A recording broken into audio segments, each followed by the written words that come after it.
Hey guys, what's going on? Supero here. Today I'm going over the round 6 review. I scored 2,057, top 34%, which is absolutely shithouse.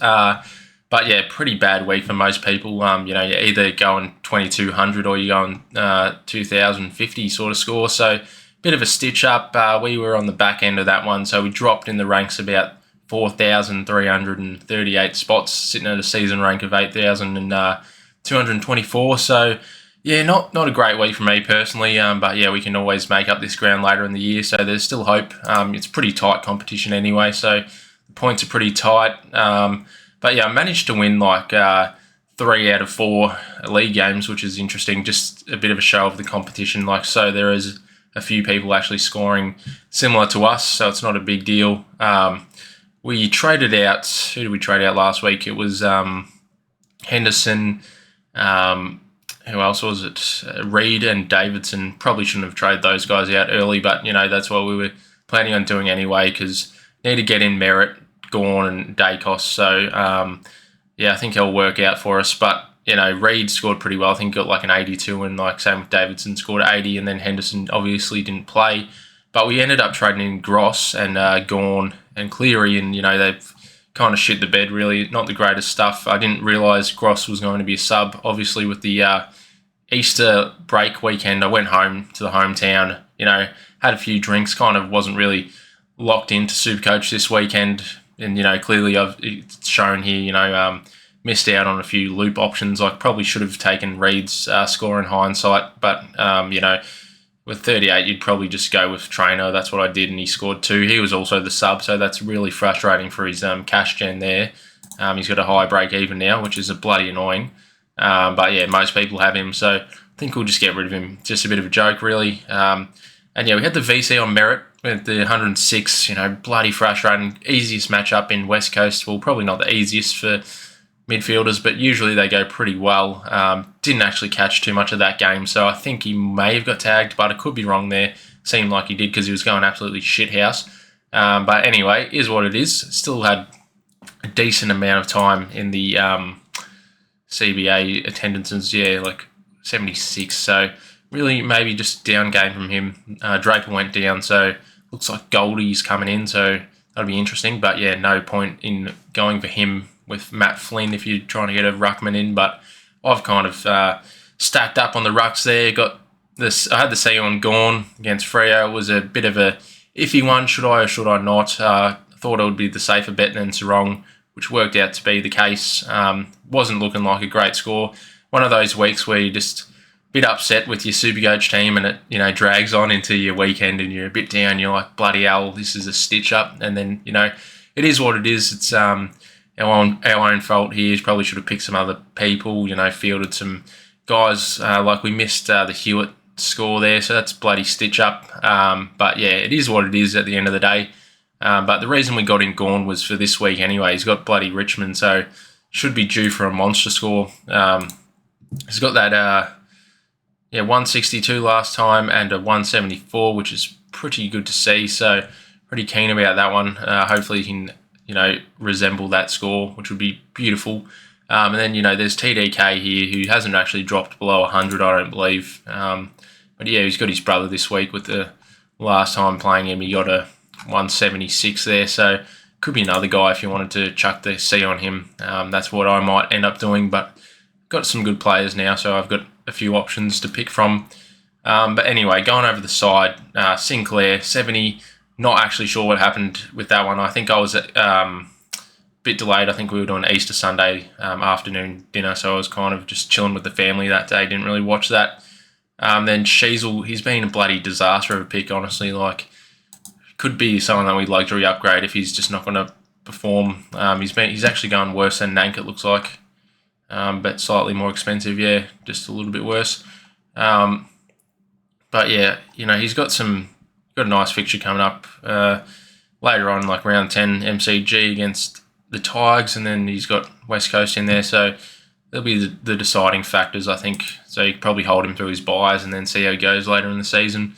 It's just a bit annoying, but yeah, I've got bigger problems. Obviously, my defence is always the issue each week, but still can't upgrade them yet, I don't think, because there's still a few guys like Connor Rosie waiting to see if he gets defender status or not. He should be able to get it, but might be someone to target in the next couple of weeks. He's pretty cheap, I believe, for his average. But Roberts, he bounced back, which was great to see. Haven't been drafted as well, so it's a bit of a weird one. Who do I field this week? Went with Short, but that's good for his scoring.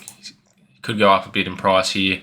Gold Coast, I thought they were a good matchup for defenders, but Short only got 87. But that's probably due to them winning, which was a ridiculous win from the Tigers there. Bloody hell, they defeated the Gold Coast Suns and they had lost a game. Pretty embarrassing.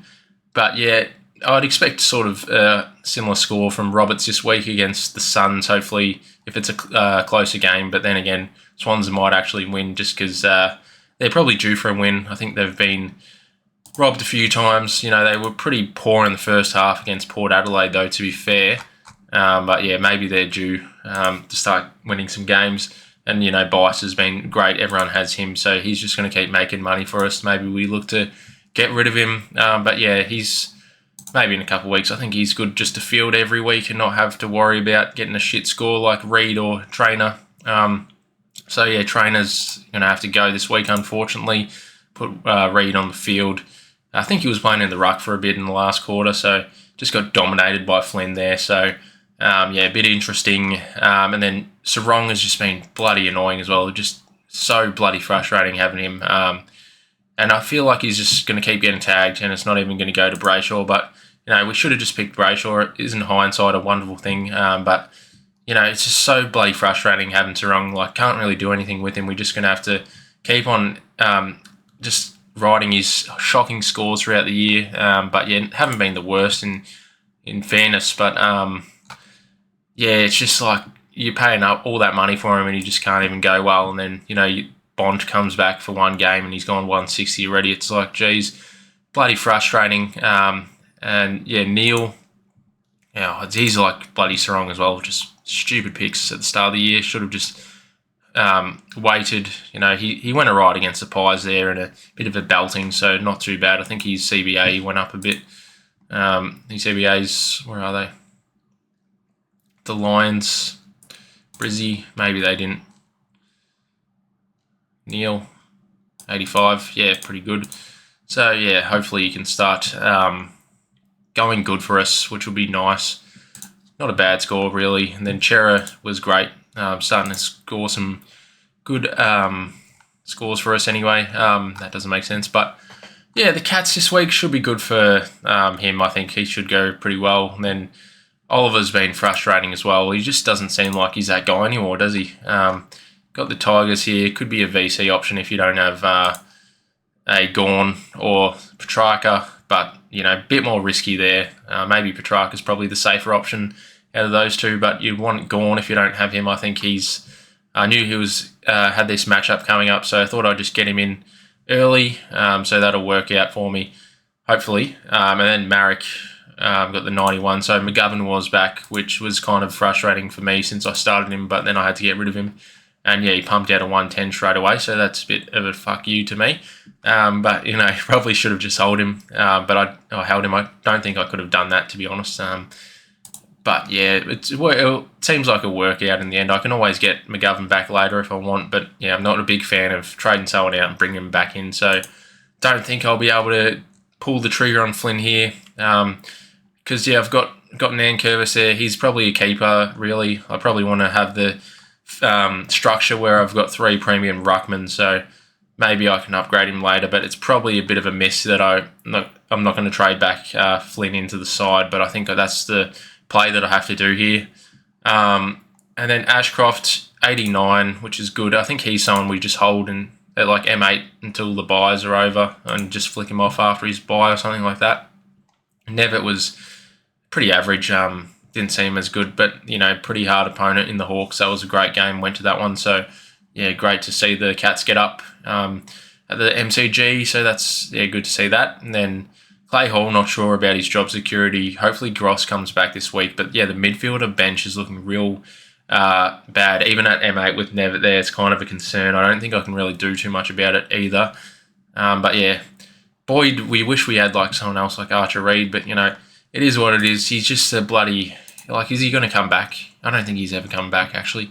Just being baited into that pick so hard at the start of the year. But, yeah, maybe we look to flick him off at some point. But, yeah, can't really do too much about it. We just pray that he comes back. And then the Horny Man, pretty good. Should have got 110, but, Swan started to come back in the end there, so not too bad there.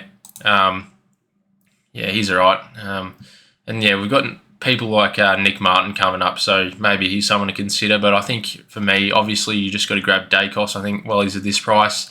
Yeah, he's got a 54 break even, so I think I might have to just grab him. He can obviously handle the tag pretty well. So I think, he's obviously going to win the Brownlow at this rate. But yeah, might have to go with him. McRae was all right, but a bit of a smashing there. Not too bad. And Smith was pretty decent. Wonder if he'll get a week or not for smashing Impey in the face with the ball. Probably not. Let's hope not anyway, for our team's sake. And then Daniel, bit of a drop-off game. Humphrey's been absolutely shithouse. Like, ever since I brought him in, just the worst own. But probably was expected with Flanders coming back into the team there. Just been absolutely shocking. 48 against the Tigers. They did lose, though, to be fair. But, yeah, just wasn't getting much of the ball. And then Cleary, didn't really look at him. Probably should have researched him a bit more. Probably shouldn't have even brought him in, but probably still would bring him in for cash gen anyway. He's got the negative 11 break even. I just kind of had the weekend off uni and SuperCoach, so I kind of just fell off a bit, and I got punished for that, so it is what it is. But yeah, it's good to have a break as well from things like that. But anyway, we've got Hewitt, so he'll be good, and Caco's just one of those guys that might be getting the flick in a couple of weeks' time, but the fixture's pretty good, so I think he's someone just worth holding. So yeah, my trade plans will probably be to get rid of Trainer, and then who else do we want? Trainer and Humphrey. Humphrey has just been a bloody dreadful own for us anyway. And then we can fling someone into the forward line. Maybe we'll just go with Ashcroft there. I didn't even realise he had DPP status last week, so that was a bit of a miss. And then we could bring in Dacos, maybe? So yeah, Hewitt had a monster week as well, and I think he was someone that I probably should have done a bit more research on. I just didn't see him being the keeper, but now he's a top 6 midfielder, so I think he's actually got the most points as well, the best player in the league at the moment for SuperCoach. So yeah, bit of a muck up there, but yeah, he seems like he's really good actually. Obviously coming from Sydney and stuff, he's a gun player, but yeah, and just not going to get tagged either. So seems like a great pick if you've got him, but yeah, I can't really do much about that at this point. I think he's gone for me. But yeah, we'll grab Dacos there. 172 was nuts. That leaves me with 103k, just enough to afford Carroll, is it? If the bloody thing would work. Oh my goodness. Grab Carroll. So yeah, someone I'll probably look at during the week just to have a look at his numbers a bit closer and where he's playing and his job security, but should be pretty right for the Blues. Ever since he came into the side, they started winning games. So see if that stays the same for him. Well, hopefully not against us this week, but yeah, at the end of the day, now we've got Dacos, Merritt, and Gawn. I think they're major targets that everyone should be aiming to get into the team. And yeah, just to tick them off early is pretty handy, not having to worry about getting them in. Now will be the issue of getting in a Bontempelli and a Zach Butters at some point in the year. But yeah, I'm happy to just use the 2 trades this week, I think, and then I can just loop Reed and Carroll, hopefully. Does that work? I can loop Reed and do that. If Leak is still not back. I don't think he was coming back anyway, but yeah, so the team's not looking too bad here. It's just the concern of having to field who do you field in the forward line? Is it Hewitt or Cleary? I might go with Hewitt this week against Hawthorn, but it could be a belting there, so not too sure. And then, yeah, the worst link is probably the M8 spot, I think, for me. I'm going to have to field like a Nevitt or a Gross if he's playing. He probably isn't even playing, which will be a nightmare. But yeah, for the moment, I think we'll just try and... Oh, I can't really loop, eh? Yeah, that's an interesting one. Maybe put Hall on the field, see if he plays or not. And then we could probably loop these guys. I'll loop Nevitt and Gross for a last-minute swap. Yeah, so that's the team. It's not too bad. Probably missing big time on Flynn here. But yeah, I can't really see myself trading out Nankervis. Might change my opinion during the week, but it'd probably be a bit dumb just to make it quick 100k or something just to... I don't know. I don't think it would be worth it for me. But yeah, could be the go. Could do a boost trade. Go down to one boost trade. That's probably what I do. Like go Nank to a Flynn, and then I'd have like 280k in the bank. That's probably how I could get to like a Bonds or a Butters maybe. If I want to go down that route, but probably won't do that. Probably just play it safe here. And then VC, we'll put the VC on Gawn. And TDK, we still need to see how he goes with Pitnet in the side. He hasn't came back yet, so might be coming back, but you would hope he doesn't come back. This is like the last week. He's kind of dropping off, but yeah, as I've said before, hasn't gone under the ton, so pretty happy with that. No real reason to be getting rid of him. And yeah, he's got the Cats this week, so should be in for a big score, hopefully. But for me, personally, I think I'll go the VC on Gawn into Merritt. Yeah, I think I might go Merritt. I could go into Dacos there. But I feel like after that massive game, he's definitely going to cop a tag. But, you know, the tag's not really doing much for him.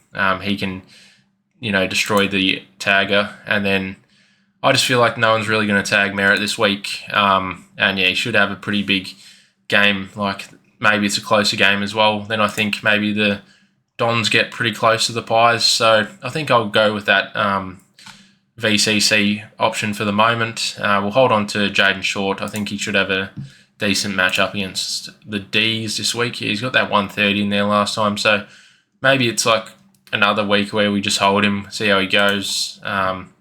As I said, you know, they did win last week, so that's probably why he didn't get much of the pill. Well, he probably got a bit. I didn't really watch it all that closely, but 87 is a pretty poor score. And then, yeah, we'll have a look at, like, trade targets. So who do we even want? Rankin's someone we probably need to get in at some point. Just have a look when his buy is. What is it? Round 15 buy. So, yeah, he's probably try and avoid it. Maybe wait until the Collingwood game just before his buy. We could try and get him in. Because, yeah, he's got a nice run, like Hawthorn straight away when he comes back, and then the Demons. So probably someone to keep an eye out for. Maxi Holmes as well. He dropped to 80, so he's had around his break even there. So Carlton, yeah, it's one of those games I haven't really looked too far into. I was just a bit concerned about the GWS and Port Adelaide fixture coming up there. So maybe we'll just wait until after then. Those games will get him after. Anyway, Dale, I'll get rid of Doherty. He's been an absolute flop of a pick this year. Sean Darcy, thank God he's not out for the entire year, but see when he comes back, if he's going to drop in price, might be a handy upgrade later in the year. Probably not going to go for Dale anymore. I think there's other guys in defence that I'd rather have, like Holmes of Short. Who else is there? We could grab a Connor Rosie and then Whitfield maybe. Not sure about Zorko anymore. He's starting to drop off, but yeah, he's coming down in price. Could grab him later in the season. In a couple of weeks if we wanted to. The fixture's not too bad actually. And then Rao, he's still priced pretty reasonably if you want to grab him, but for me, I think I'm just going to go with Dacos. I think I just need to get him in the team and just not worry about it. But yeah, he's out of contract this year, so he's playing for a big contract there. So not a bad pick either. Simpkins probably not going to be relevant for me. Petrarca, this is probably the round you want to get him in with the Richmond. But for me, I probably won't go there just because he hasn't turned up. Like, I'll just wait until he turns up and then I'll pull the trigger. Probably will be this week. Might go nuts, might go 150. But, you know, I'm happy to just lose those points for the moment for Dacos. Just because I'm not super confident in track at the moment. And then Butters has gone up in price, which is ridiculous. He's probably just someone that we just kind of have to wait until he has a bad game like everyone else. Not too much to say about him. Laird's probably someone I was recently looking at for defence, but he just doesn't seem to be scoring well anymore, which is a bit sad for his sake there.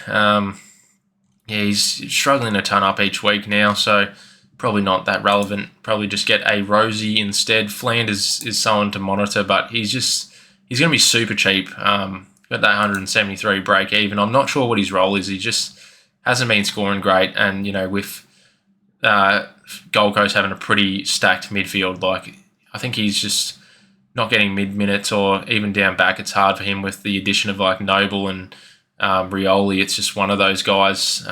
He's just kind of been more of a team player, it looks like. A bit annoying. And then Chad Warner, someone that we could monitor as well. He's pretty much at basement level there. He just hasn't really been good this year. So wonder if he's actually getting... I haven't really looked into this yet.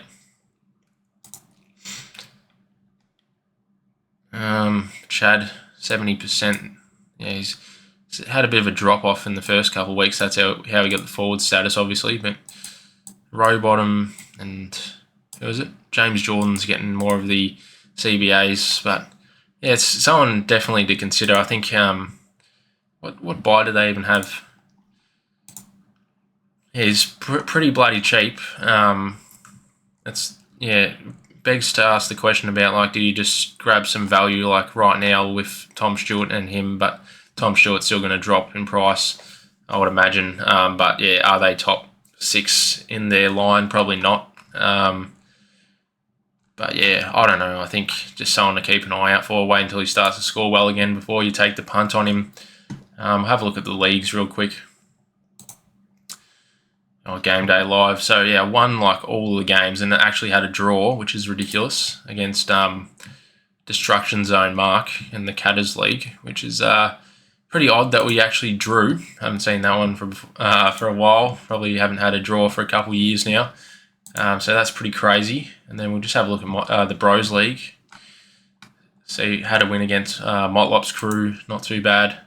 Corey, not too bad there, mate. A bit of a down week for most of us. Some of the guys here, like Stephen, had a pretty good week. Malteser Geezer's always up there, pretty good. Jason's Raiders, pretty nice as well. Then Kobe had a good score as well, so he's at first now, pretty good. He would have, like he wasn't versing David, he would have got me. It is all about matchups, isn't it, for leagues? I don't think we're really playing for leagues anyway. It's good to have a bit of fun with the leagues. How's Kobe going? He must be going off. 507. What an actual gem, eh? And he's fielded bloody trainer. That's a bit of a stitch up, eh? Wow. Gonna have to get Kobe on here and give me some advice, I reckon. What a great team. Good to see. Took the VC on Dacos. Yep. Very nice. Who else I've got crept in the second there? What about Caco's Reapers, Matt? What rank is he at? 14k, not too bad. It's just, points are just really close. I'm probably only about 80 points in front of him, and the rank is so much different.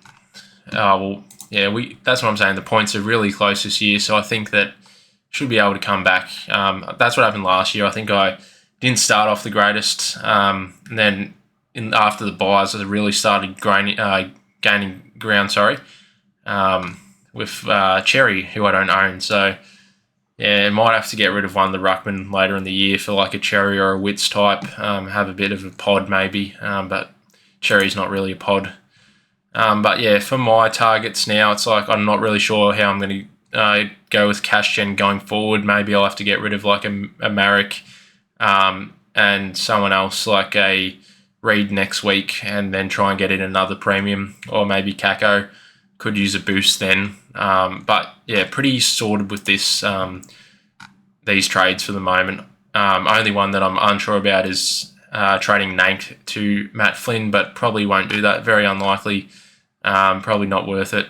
I'd rather just have people scoring well. Nank might be in for a big score this week, so I think he'll be pretty safe. But yeah, that's the video for this week, guys. Let me know down below how your team's going, what trades you're thinking about. I'll reply to those. But yeah, thanks so much for watching, guys. Hopefully everyone goes well this week. And yeah, like and subscribe for more. Cheers.